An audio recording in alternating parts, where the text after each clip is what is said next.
Oke, mari kita berdoa.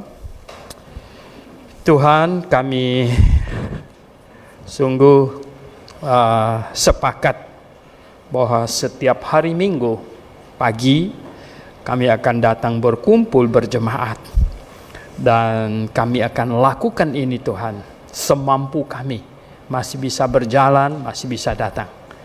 Tuhan, terima kasih untuk kesempatan kali ini kami bisa datang. Dan Tuhan, tolonglah jemaat kami, saudara kami yang tidak bisa datang oleh berbagai halangan. Tuhan, hari ini kami menyanyikan lagu dari hati kami yang mengasihi-Mu Tuhan, yang senang memuji Engkau, menyanyikan lagu, dan juga mau mempelajari firman-Mu.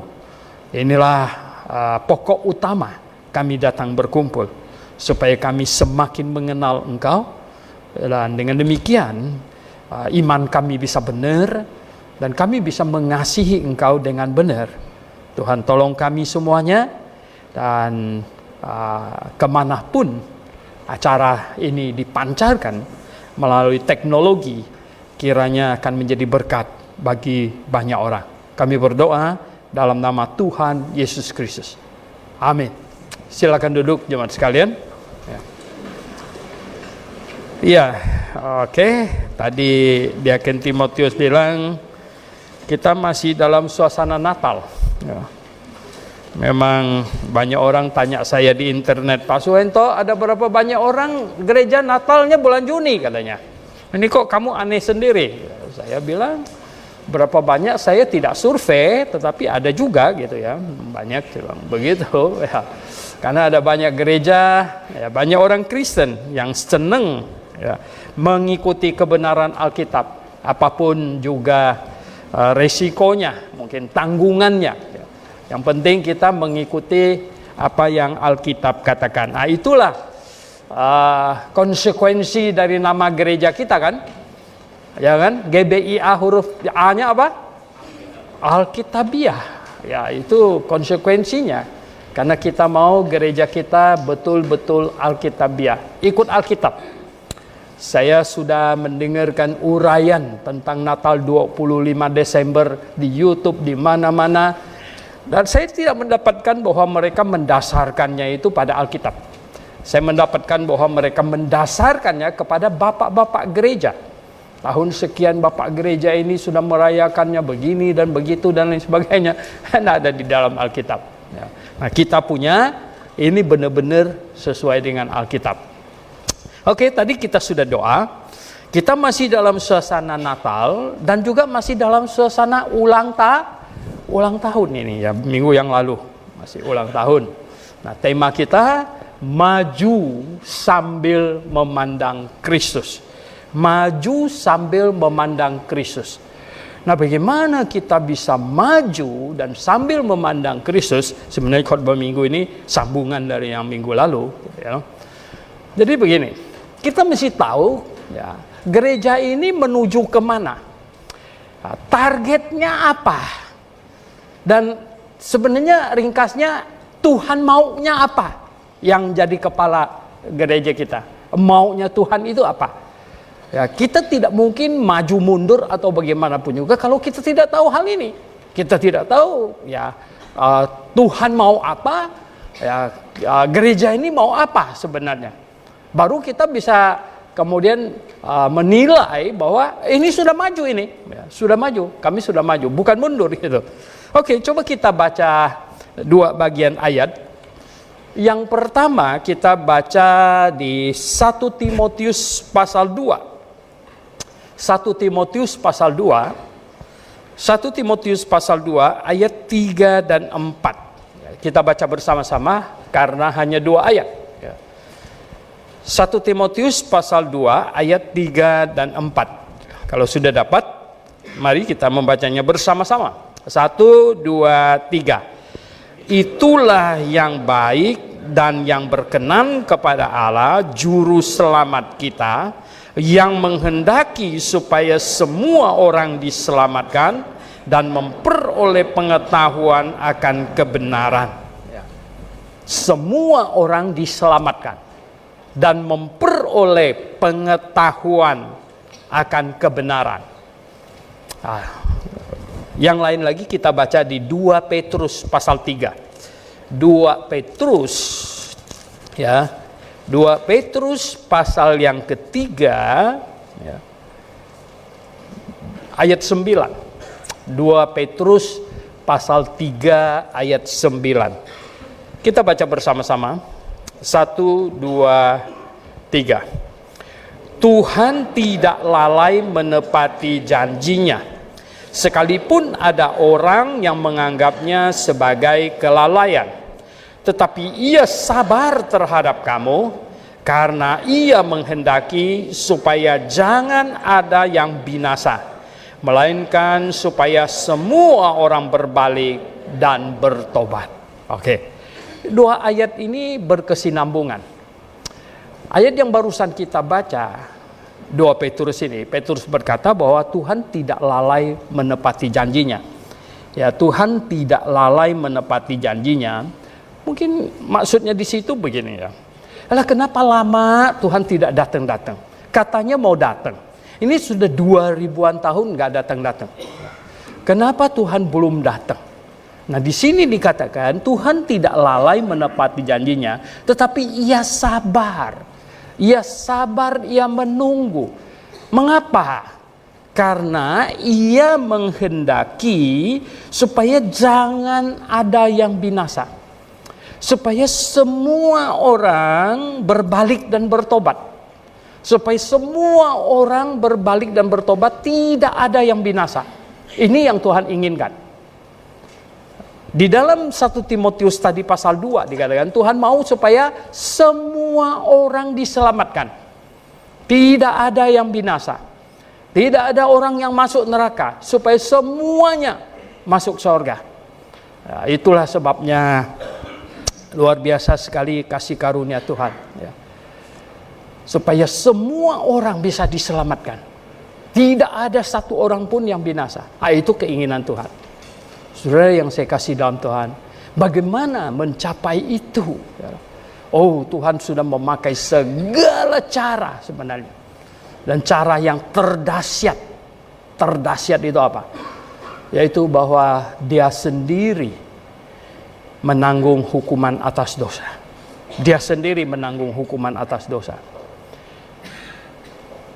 Di Taman Getsemani,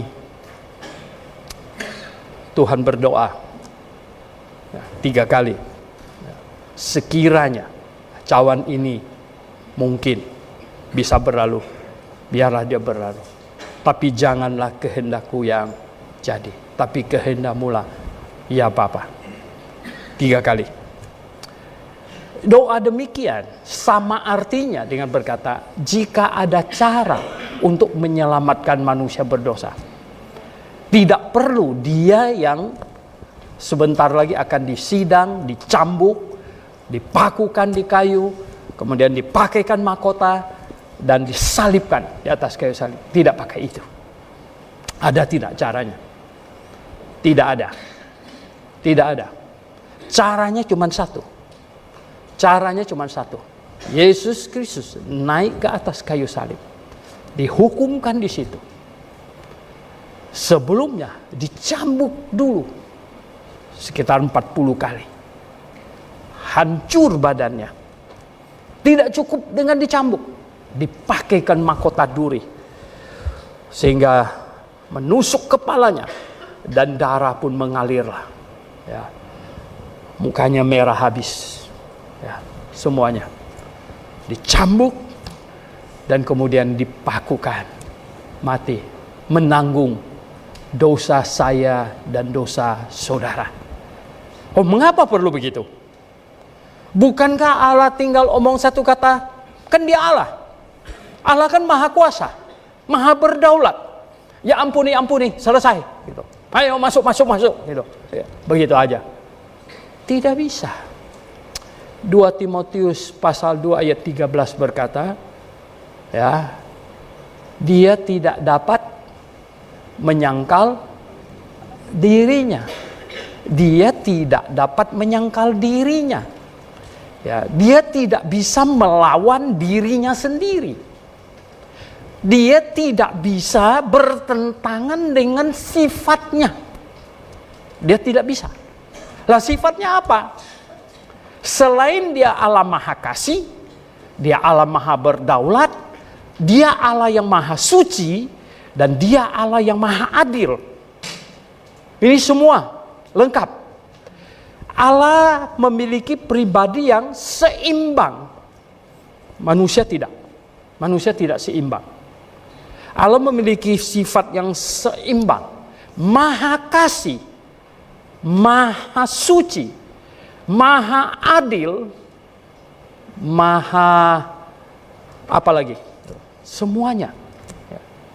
Dia tidak bisa mengampuni dosa begitu saja. Dan Maha Sucinya tidak memungkinkan dosa menghampiri dirinya. Tidak bisa. Jadi dosa tidak mungkin menghampiri Allah. Waktu Musa minta kepada Allah supaya dia bisa melihatnya saja. Dan Allah bilang apa? Kamu tidak bisa melihat saya. Karena ketika kamu melihat saya, engkau akan mati langsung. Wow, mengerikan sekali. Ya, mengerikan sekali.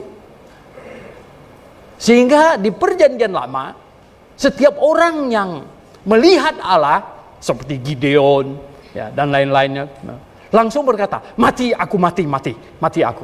Karena dia mengingat itu, matilah aku nih, mati ini. Kenapa? Karena aku sudah melihat Allah.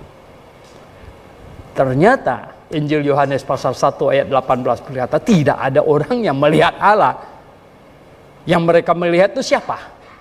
Anak Allah yang di pangkuan Bapanya, Yesus Kristus. Di perjanjian lama yang dilihat. Nah saudara yang saya kasih dalam Tuhan, jadi orang berdosa tidak mungkin bisa masuk surga, tidak mungkin bisa melihat Allah karena kondisi berdosa itu. Allah yang Maha Suci, dosanya harus diselesaikan. Pakai apa? Pakai apa diselesaikan?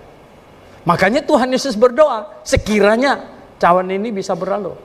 Tidak bisa. Dosa hanya bisa diselesaikan dengan satu cara saja. Dosa itu dihukum. Upah dosa ialah maut. Jadi dosa hanya bisa diselesaikan dengan dihukum saja. Cuman itu caranya. Makanya adakah jalan lain? Kalau bisa cawan ini berlalu, bisa? Tidak bisa. Yesus Kristus harus dihukumkan menanggung dosa. Dosa berapa banyak orang? Dosa seisi dunia. Disitulah dosa saya. Bagaimana? Dosa kamu juga? Amin. Ya, dosa saya dan dosa kamu juga dipakukan di situ. Yesus yang menanggungnya. Dan dosa banyak orang. Jadi penebusan Tuhan Yesus itu bukan kepada sebagian orang, bahkan penjahat pun ya. Itu ditanggung dosanya, sudah ditanggung. Penjahat yang di sebelahnya, dosanya sudah ditanggung oleh Tuhan Yesus. Cuman dia tidak tahu. Satu yang mengetahuinya. Dua-duanya awal-awal itu ngolok-olok Tuhan Yesus. Dua-duanya. Ada orang bilang, wah kan mereka berdua olok-olok. Ya. Satunya belakangan menyadari. Setelah melihat reaksi. Ya, diolok-olok, dicaci maki, apa-apain, kok begitu ya? Wah, ini special person. Ini orang istimewa. Siapa dia? Makanya dia berkata, ya, jikalau engkau datang ya, dalam kerajaanmu, ingatlah akan aku. Tuhan Yesus langsung berkata, hari ini juga engkau bersama dengan aku di dalam Firdaus. Nah saudara yang saya kasih dalam Tuhan Yesus, Tuhan menanggung dosa seisi dunia. Dosa saya dan dosa Anda sudah ditanggung, selesai. Nah sekarang kita tahu Alkitab mencatat, kalau bayi yang lahirnya cacat mental, yang lahirnya idiot, ya, kalau mati pasti masuk surga. Pasti masuk surga. Tapi kalau yang sudah tumbuh menjadi akil balik, kemudian berbuat dosa, nah ini perlu apa? Perlu bertobat. Bertobat. Bertobat itu apa? Bertobat itu artinya mengaku saya orang berdosa. Betul saya orang berdosa. Ya. Saya tidak mungkin bisa selamatkan diri saya sendiri. Cukup setitik dosa saja saya tidak bisa masuk surga. Tidak bisa. Saya berdosa. Ya, saya menyesali dosa saya, menyesalinya, dan kemudian percaya. Percaya apa? Percaya apa? Percaya Yesus Kristus adalah Allah yang menjadi manusia, menjadi juru selamat, dan dihukumkan di sana menggantikan saya. Yesus menggantikan saya, dihukumkan di atas kayu salib. Percaya itu. Mengaminkan Yesus dihukumkan menggantikan saya. Mengaminkan dengan segenap hati. Kemudian selanjutnya saya melihat bahwa saya adalah sebenarnya orang yang sudah dijatuhi hukuman. Hukuman saya ditanggung oleh Yesus. Dan sekarang yang sedang menghidupi hidup ini adalah Yesus Kristus. Hidupku bukannya aku lagi, melainkan Yesuslah yang hidup di dalam aku. Amin, jemaat sekalian. Ya. Nah, ini disebut Injil. Injil itu artinya kabar baik. Kabar baik. Ya. Good news. Phúc ing, hân phúc tơ ing. Ya. Wow. Ya. Jadi Injil itu kabar baik. Kabar baik. Masuk surga free. Ya. Tidak pakai bayar, apalagi isi formulir segala macam, tidak. Masuk surga. Hanya diperlukan apa? Kerendahan hati untuk ngaku diri orang berdosa dan menyesali dosa, kemudian mengaminkan Yesus dihukumkan menggantikan kamu. Cukup itu. Gimana? Semua sudah di sini? Kalau ada yang belum? Kalau ada yang belum. Oke. Sekarang ini juga kamu perlu.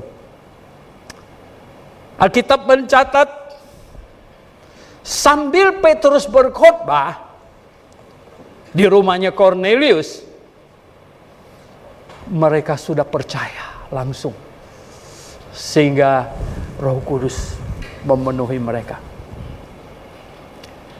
Jadi sambil saya berkhotbah, Anda bisa terima Yesus di bawah sana. Amin. Ya, Anda bisa terima Yesus.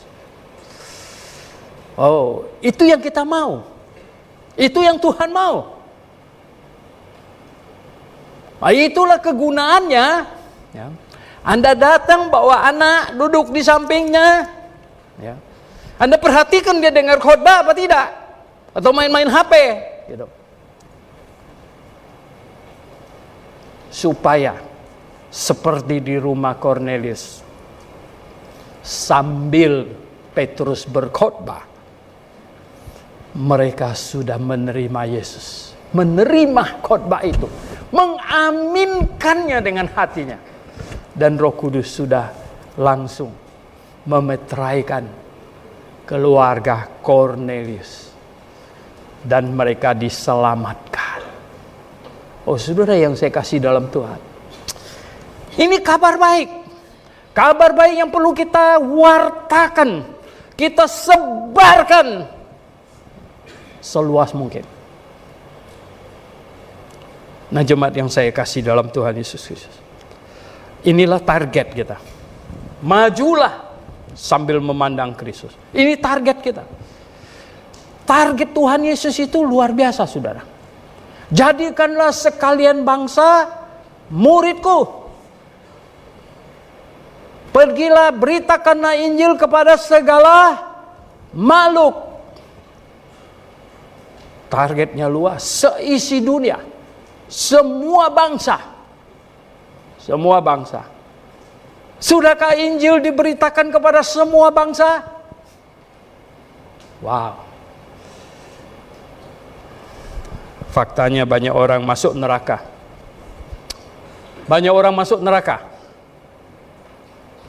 Betul? Jemaat sekalian, banyak orang masuk neraka. Kabar baik.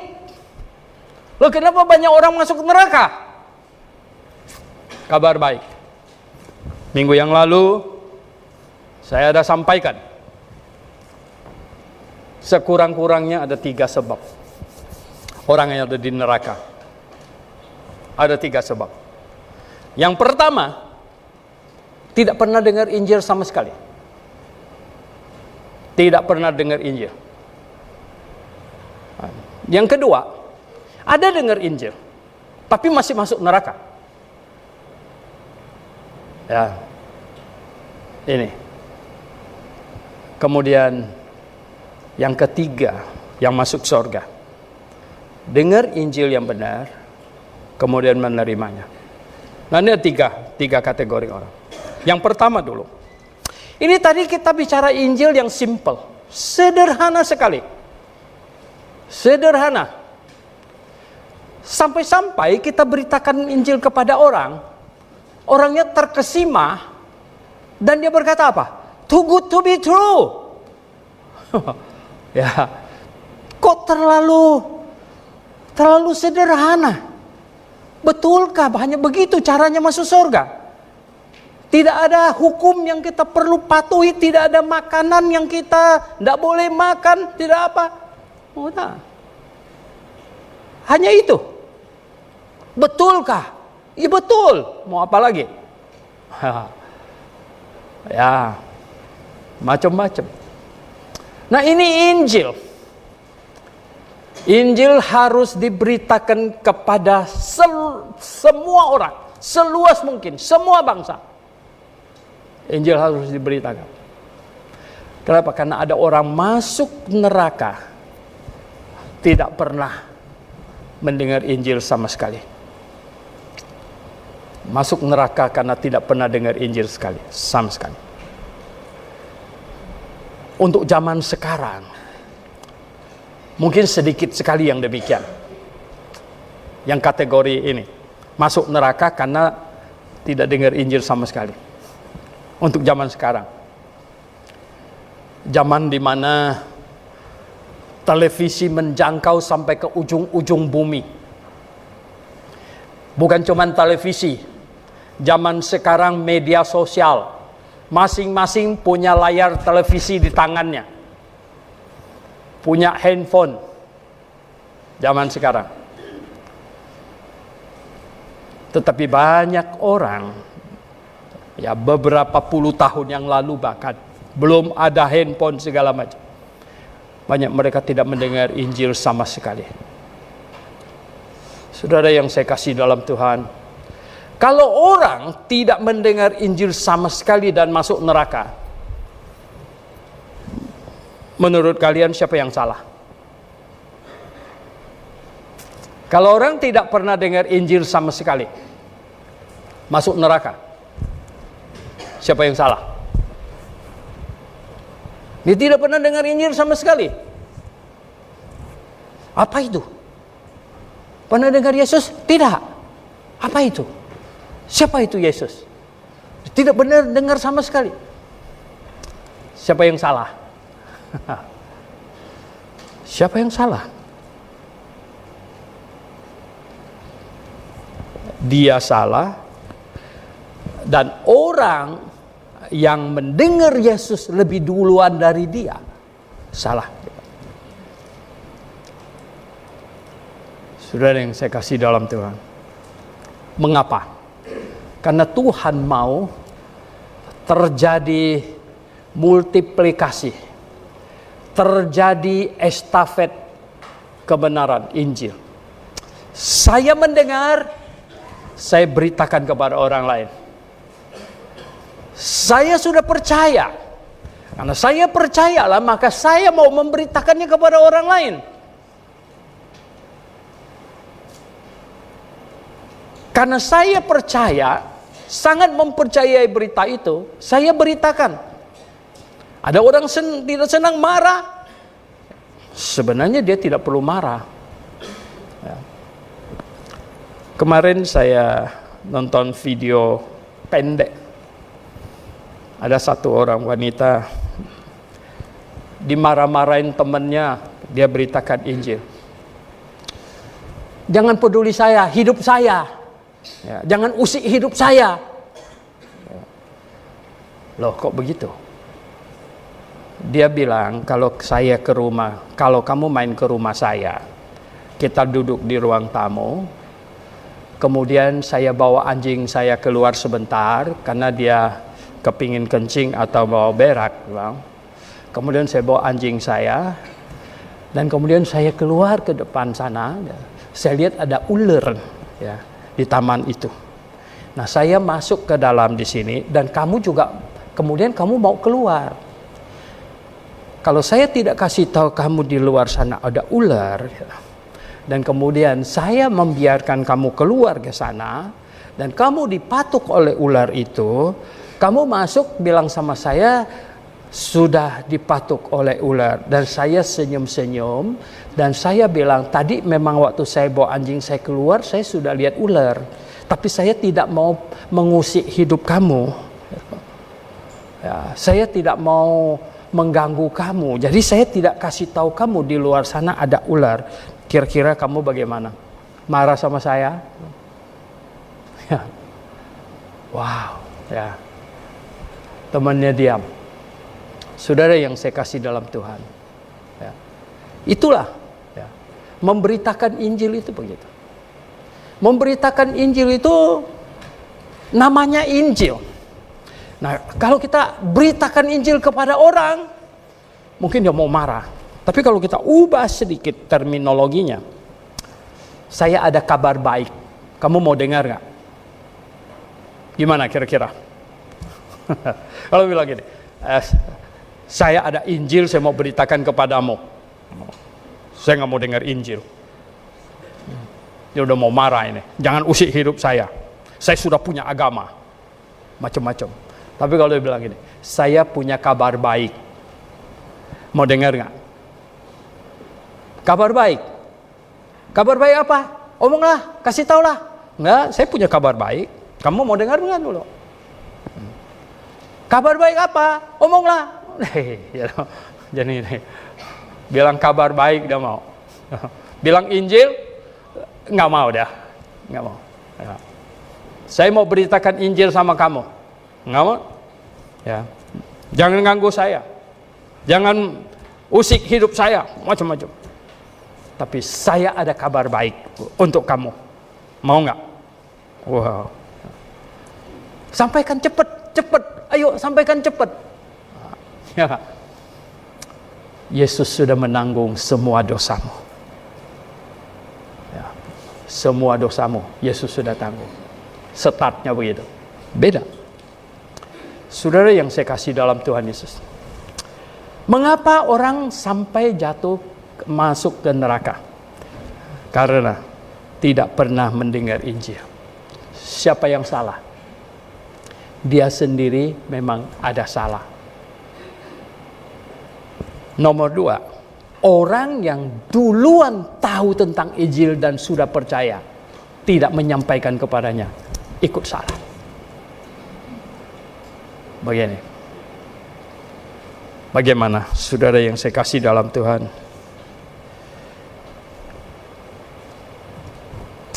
Adakah Anda aktif memberitakan Injil? Aktif. Saya hari Senin ke Pontianak, hari Rabu balik. Sebenarnya waktu saya pergi, saya menginjil 2 orang. Waktu saya pulang, ya, saya cari-cari brosur sebenarnya yang untuk yang umat agama tetangga, habis saya. Jadi saya tidak berhasil menginjil satu karena saya dikelilingin oleh orang mereka semuanya. Saya duduk di situ. Tahu nggak? Saya duduk di situ sama Simo. Saya lihat depan orang dia, belakang kiri kanan. Yang di depan saya persis itu besarnya bukan main. Sekali dia duduk, saya lihat itu ya, bangku pesawat kayaknya mau roboh. Gitu. Besar sekali, besar tinggi. Gitu. Sampai pramugari suruh dia belum terbang itu bangkunya supaya dia berdirikan begitu, ya, atau dia udah berdirikan sekali dia sender melorot lagi begitu. Gitu. Jadi saya gagal memberitakan Injil waktu pulang Rabu. Waktu Senin saya berangkat ke sana, saya menginjil 2 orang. Ya. Nah, memang saya ada ajak dia omong yang di sebelah saya, tapi kelihatannya orangnya agak galak ya, agak galak dia. Saya pikir kalau saya menginjil dia, kasih tahu dia bisa ribut juga gitu ya. Tapi dia bukan orang yang tidak pernah dengar Injil. Ya. Dia orang yang pernah dengar Injil. Cuman tidak tuntas. Tapi saya masih merasa bersalah sampai sekarang. Saya merasa bersalah sampai sekarang. Karena saya gagal. Sebenarnya saya pikir nanti turun. Saya tunggu-tunggu. Dia tidur terus soalnya. Begitu ya. Saya pikir, saya tunggu-tunggu. Nanti dia turun, saya akan ambil brosur, saya akan masih, ya bang, ini untuk kamu gitu ya loh. Nanti dia bisa bawa turun. Saya pernah turun pesawat, tahu nggak ya? Saya turun pesawat sampai jalan, saya kasih orang traktat. Di depan saya dia ambil traktat, terima kasih. Dia masukin dalam kantong ke dalam tong sampah. Di depan saya. Aduh, saya dalam hati Tuhan, ya loh. Dia sengaja ini ya. Dia lihat-lihat, saya nggak lihat dia gitu loh. Ya saya memang lihat dia gitu. Dan dia ambil brosur saya dan dia masukin ke dalam tong sampah. Nah saudara yang saya kasih dalam Tuhan, apapun yang terjadi, kita sudah berusaha. Saya hanya mau mengurangi dan mau mengajak Anda mengurangi rasa bersalah.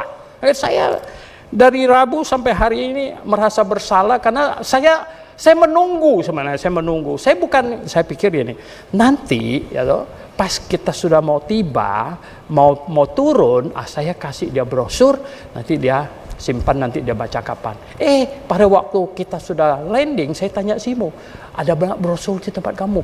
Saya rogo-rogo, saya punya jaket, nggak ada lagi brosurnya. Saya tanya Simo cek dia punya tas semuanya, juga nggak ada. Waduh, ya toh. Pesawatnya sudah landing, ini bagaimana mau menginjil lagi gitu kan? Saya terlalu menunggu-nunggu sebenarnya. Akhirnya saya merasa bersalah. Saudara yang saya kasih dalam Tuhan, ada orang ke neraka. Ya, mengapa mereka di neraka? Karena tidak pernah dengar Injil. Siapa yang salah? Dia memang ada salah. Itu urusan dia nanti dengan Tuhan. Tapi kita yang tahu Injil ikut bersalah. Kita tahu Injil ikut bersalah. Sekarang yang kategori 2, dengar Injil, ya, dengar Injil tapi masih ke neraka. Kenapa dengar Injil kok ke neraka? Bisa jadi dia mendengar Injil bukan Injil yang benar, ya, bukan Injil yang benar. Salah paham, tidak jelas, belum apa-apa. Saya lihat banyak orang dikasih Alkitab. Saya tidak berani sedikit pun ya omong negatif tentang Gideon Bible. Ya, itu kan hebat sekali Gideon Bible. Gideon Bible itu bagi itu 1 tahun itu berapa banyak Alkitab yang dibagi, itu duitnya banyak sekali yang dihabiskan untuk beli Alkitab dan dibagi. Saudara, ya. Tapi banyak yang dapat Alkitab, umat agama lain. Dia start bacanya dari kitab Kejadian, saudara. Dia baca kitab Kejadian masih menarik. Ya, kenapa? Karena itu bicara bagaimana manusia diciptakan, alam segala macam. Keluaran masih seru, ya loh. Bicara tentang bagaimana bangsa Israel ditindas dan bawa keluar dari Mesir, masih seru. Masuk Imamat, mateng dah. Ya, ya enggak, suku Anu, anaknya siapa, melahirkan siapa, segala macam, udah berhenti. Ya, enggak terus lagi, saudara. Ya, nah ini. Saudara yang saya kasih dalam Tuhan, ya, mereka bingung dengan ini. Alkitab kita tebal sekali, ya. Sehingga apa? Ya, luar biasa. Bagaimana mau mulainya dari mana? Sampai bingung mau mulainya dari mana. Ya, begitu. Oleh sebab itu banyak misioneri. Ya, kalau mereka pergi ke suku-suku terpencil, tahu nggak kitab apa yang pertama kali mereka terjemahkan? Biasanya itu Injil Yohanes. Injil pun di dalam 4 Injil pun dipilih Injil Yohanes.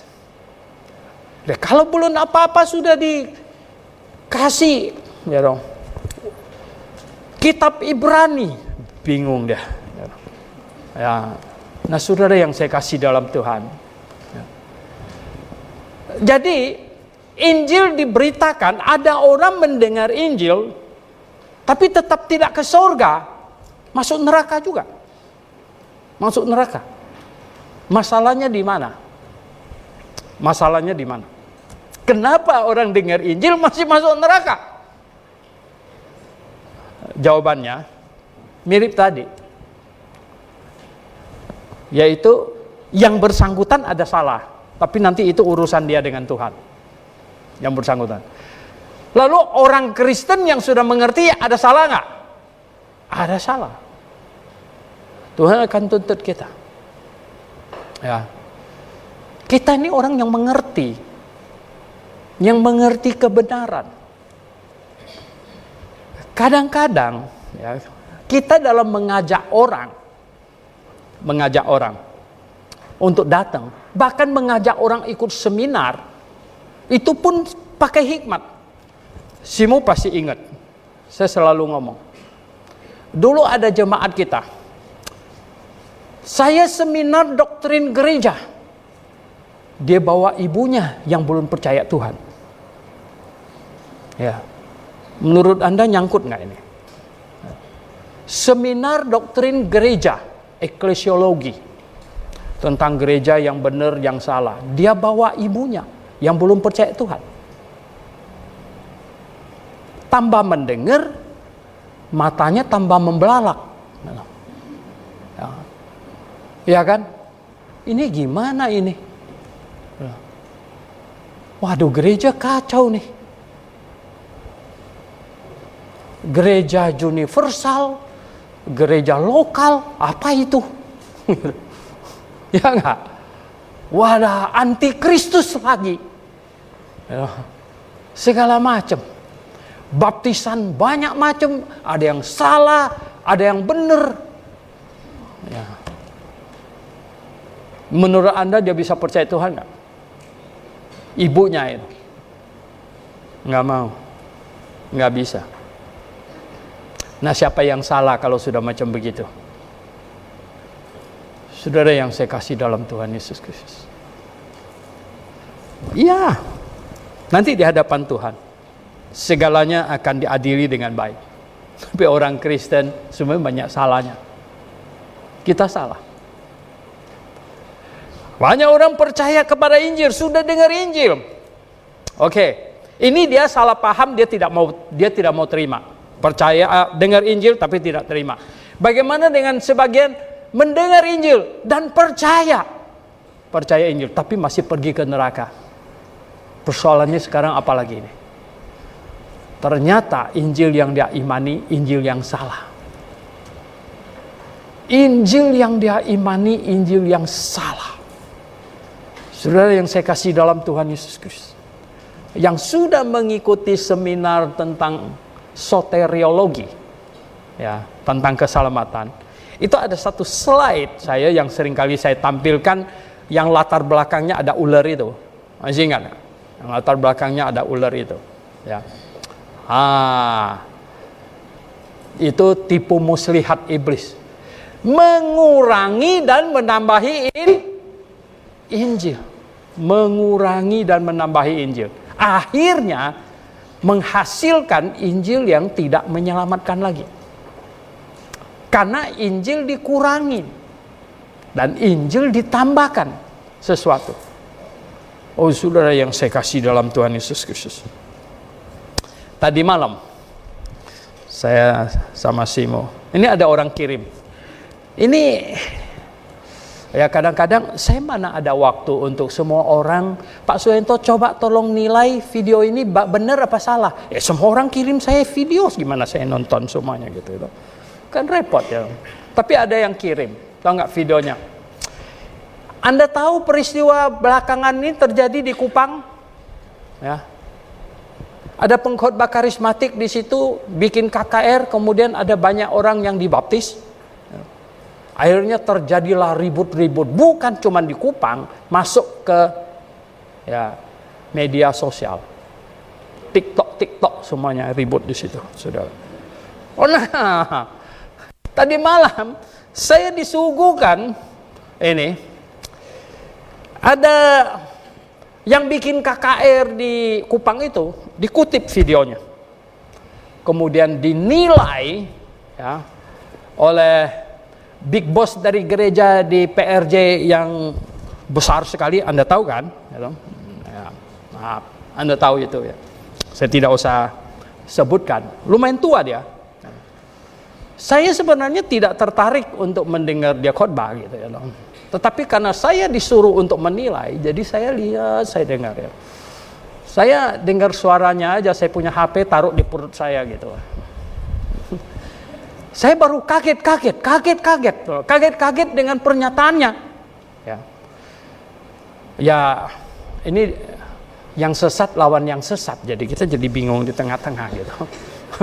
Kenapa jadi begini? Karena gini, dia menilai yang KKR di Kupang itu, dia bilang apa? Wah, dia bilang, dia salah katanya. Dia bilang, bayi tidak boleh dibaptis. Dia bilang, padahal, dia bilang, bayi itu menurut Agustinus, wah Agustinus yang dia kutip itu jauh amat gitu sampai ke abad keempat, kelima. Agustinus dia bilang, itu bayi itu ada dosanya. Ada dosanya. Nah akhirnya saya terkaget-kaget, saya ngomong sama Simu di samping saya bilang, lah ini orang, loh kalau gitu Injilnya Injil kacau dong. Ya. Berarti dia percaya bayi dibaptis itu untuk cuci dosanya. Nah saudara yang saya kasih dalam Tuhan Yesus, kalau bayi dibaptis untuk cuci dosanya, ini sesat apa benar? Ya. Kita bilang ini nggak benar. Berarti ya, nah ini gereja-gereja Tionghoa ada salah istilah. Mereka menyebut baptisan itu, tahu nggak bahasa Tionghoanya apa? Gereja Sili ya. Si itu sili, selia. Nah, kalau orang Hakka bilang, se itu artinya cuci. Ya. Jadi baptisan itu artinya upacara cuci. Cuci apa? Jadi cuci apa, saudara? Dicelup sebentar di situ sama Pak Stephen, Pak Indro, apanya yang bersih? Apanya yang bersih? Ini kan jadi kacau sekali, betul nggak? Jadi gara-gara istilahnya ini bisa menuntun kepada konsep yang salah sekali. Karena ini upacara cuci. Apa yang dicuci? Ya, cuci dosa. Oh, ini salah, banyak salahnya, saudara. Oh, saudara yang saya kasih dalam Tuhan. Di satu grup tadi pagi, tanya saya, ya, Dr. Suentoliau, bagaimana, tolong kasih tahu bagaimana caranya untuk mengetahui pengajaran yang sesat. Dia mau tahu pengajaran yang sesat. Akhirnya saya tulis begini. Orang yang tahu pengajaran yang sesat adalah orang yang duluan harus tahu pengajaran yang benar. Kalau dia tidak tahu pengajaran yang benar, dia tidak mungkin bisa tahu pengajaran yang salah, sesat. Bagaimana kita tahu, saya tambahin lagi, bagaimana kita tahu uang palsu kalau kita tidak tahu uang asli? Bagaimana bisa tahu uang palsu tanpa kita tahu dulu uang asli? Wah, ini hampir tidak mungkin. Makanya saya bilang tidak ada cara lain. Saya post ke grup itu 2 brosur saya, yaitu brosur yang ke Manado Tahuna sama brosur yang ke Kupang. Saya bilang, maka itulah saya sering melakukan seminar doktrinal Supaya orang tahu pengajaran yang asli. Ketika seseorang mengetahui pengajaran yang benar, yang asli, secara otomatis dia akan dapat mengetahui, membedakan yang palsu, yang salah. Amin, jemaat sekalian. Nah, kalau Anda tidak tahu mana palsu, mana asli, sangat mungkin Anda memang belum tahu mana yang asli. Jadi karena Anda tidak tahu mana yang asli, Anda tidak mungkin tahu mana yang palsu. Ya. Kalau Anda tidak tahu mana pengajaran yang benar, Anda tidak mungkin tahu mana pengajaran yang salah. Tidak bisa tahu. Gitu. Saudara yang saya kasih dalam Tuhan. Jadi, banyak orang dengar Injil, malah terima Injil, tapi masih pergi ke neraka. Mengapa? Pertanyaannya. Karena Injil yang dia dengar bukan Injil yang benar. Bukan Injil yang asli. Tapi Injil yang salah. Injil yang palsu. Injil yang palsu. Sangat disayangkan. Sangat disayangkan.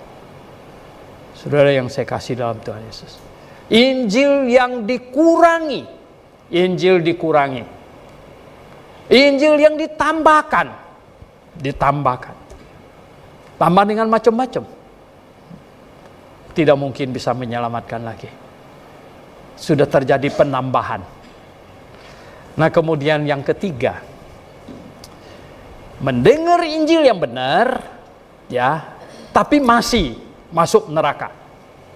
Kenapa bisa begitu? Mendengar Injil yang benar, tapi masih masuk neraka. Karena ia menolak. Mendengar Injil yang benar, tapi menolak. Tidak mau. Mungkin egonya terlalu tinggi. Egonya terlalu tinggi. Ya. Mungkin sudah nyaman dengan dusta.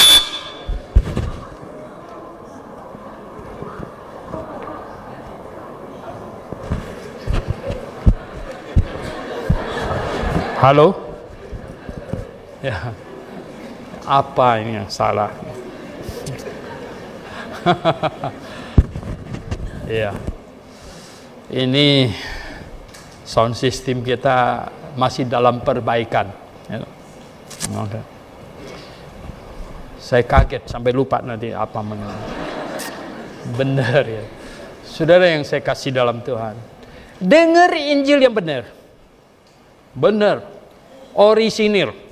Injil yang ori disampaikan ori. Ori. Ya kan? Double ori. Tapi masih tetap masuk neraka. Kenapa bisa begitu? Karena menolak. Hati manusia bebas. Nah, ada kelompok. Mereka beda lagi. Mereka menafsirkan. Kalau kita bilang, tadi kita baca ayat Alkitab, Tuhan mau semua orang masuk surga. Betul nggak? Ya, 1 Timotius 2 ayat 3 dan 4. 2 Petrus 3 ayat 9 bilang Tuhan tidak mau ada yang binasa. Lalu kenapa ada orang di neraka? Calvinisme. Ini gerejanya juga besar, saya bilang. Gerejanya besar. Ya. Di PRJ besar sekali. Lalu mereka menafsirkan apa? Tuhan mau banyak orang masuk surga, dia bilang. Tapi kenapa tidak semua orang masuk surga kalau Tuhan mau? Mengapa tidak semua masuk surga? Kalau Tuhan mau semua orang masuk surga. Lalu mereka menafsirkan 2 ayat yang tadi kita baca. Sebenarnya itu tawaran yang tidak sepenuh hati. Jadi Anda bisa bayangkan, Tuhan ngecokin orang. Tawarkan orang, tapi sebenarnya tidak. Dia bilang Tuhan tidak mau, kalau Tuhan mau menyelamatkan mereka, mereka pasti masuk surga. Kenapa? Karena Tuhan Maha Kuasa. Tuhan Maha Kuasa, kalau Tuhan memang mau mereka masuk surga, mereka pasti masuk surga. Nah, kenapa mereka tidak masuk surga? Kenapa ada orang di neraka? Kenapa ada orang di neraka? Tahu nggak mereka mengajarkan apa? Memang sejak kekekalan Tuhan tidak mau mereka masuk surga kok. Karena Tuhan membenci mereka. Lebih kaget lagi. Ya. Karena dari kekekalan Tuhan mengutuk mereka. Bayangkan. Ya toh. Saya bilang ini bukan teologi, ini filsafat. Dan saya kasih nama, ini namanya filsafat judo, main judo. Ini bukan judo, ya.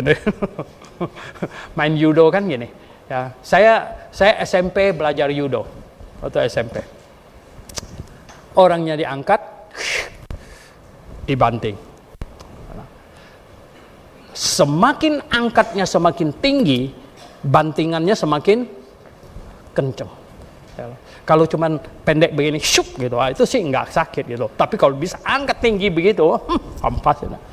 Jadi begini, kenapa saya bilang itu teologi judo, ya, filsafat judo? Karena mereka mengangkat Tuhan begitu tinggi. Dia Allah yang paling berdaulat. Kami, teologi kami, doktrin kami adalah God-centris. Allah paling berdaulat. Ya. Jadi angkat Tuhan tinggi-tinggi. Ya. Lalu mereka banting Tuhan.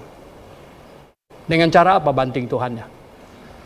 Berkata bahwa dia tidak mau orang yang di dalam neraka itu diselamatkan. Tuhan memang membenci mereka. Tuhan bahkan mengutuk mereka dari sejak kekekalan. Oh saudara yang saya kasih dalam Tuhan Yesus, mengagetkan. Ini salah satu Injil yang salah. Oh saudara yang saya kasih dalam Tuhan Yesus. Nah banyak orang pergi ke gereja tidak mencermati sebenarnya gereja yang saya ikuti, pengajaran yang saya ikutin sebenarnya ya, sudah benar atau belum? Tidak, pokoknya datang saja. Nanti kalau tidak masuk surga mau salahkan siapa? Ya kalau orang lain salah pun kita sudah terlanjur di neraka. Ya enggak? Mau apa lagi? Mau digugat? Ya, mau digugat? Apa bisa? Celaka kamu sendiri. Gitu. Jadi jemaat yang saya kasih dalam Tuhan Yesus Kristus, kita kembali ke tema kita. Maju sambil memandang Kristus. Maju sambil memandang Kristus. Saudara yang saya kasih dalam Tuhan Yesus. Kenapa tidak maju-maju? Kenapa sekarang kekristenan di Eropa dan di Amerika mundur? Kenapa mundur? Tadi kan kalau ada orang tidak dengar Injil, siapa yang salah? Yang tahu Injil duluan itu bersalah. Tadi kan kalau ada orang percaya kepada Injil yang salah ya, dan masuk neraka, siapa yang bersalah? Yang tahu yang benar itu yang ikut bersalah. Saudara yang saya kasih dalam Tuhan Yesus Kristus. Nah yang duduk kita di sini semua yang di ruangan ini sudah tahu yang benar nggak? Amin. Kita sudah tahu yang benar. Sampaikan. Sampaikan. Ya. Kalau tidak berani, kadang-kadang kalau kita face to face ketemu orang, takut dia nanya, takut macam-macam, nanti ajak argumentasi, ya loh, tanya jawab, kita kelimpungan, ya enggak? Mana ya, gereja seperti kita menyediakan itu traktat yang begitu banyak, betul nggak? Anda boleh ambil di depan sana, ya. 5 langkah ke surga dan banyak sekali, ya. Saudara yang saya kasih dalam Tuhan, ya. Saya sering kali kalau makan di luar, ya, saya taruh traktat saya di meja. Ya. Andai kata ya, bukan orang berikut yang makan di situ yang baca, mungkin waitress-nya. Ya. Waktu dia bersih-bersihkan meja itu. Pernah ada, tahu nggak? Dia bersih-bersihkan meja ada. Pak, dibilang ada intinya, lu ketinggalan Pak. Nah, saya bilang, ayo untuk kamu aja, saya bilang. Untuk kamu aja. Gitu ya. Ya, untuk kamu aja. Oh, untuk saya ya. Ya. Saya pernah satu kali makan di restoran Manado di Keramat 4 gitu, situ. Kemudian saya bagikan traktat. Ya. Rupanya yang makan di situ pendeta-pendeta. Ya. Tahu nggak? Dia dapat traktat saya begini. Dr. Suhento Liao. Siapa dia? Saya bilang dia ada di Sunter. Saya bilang gitu.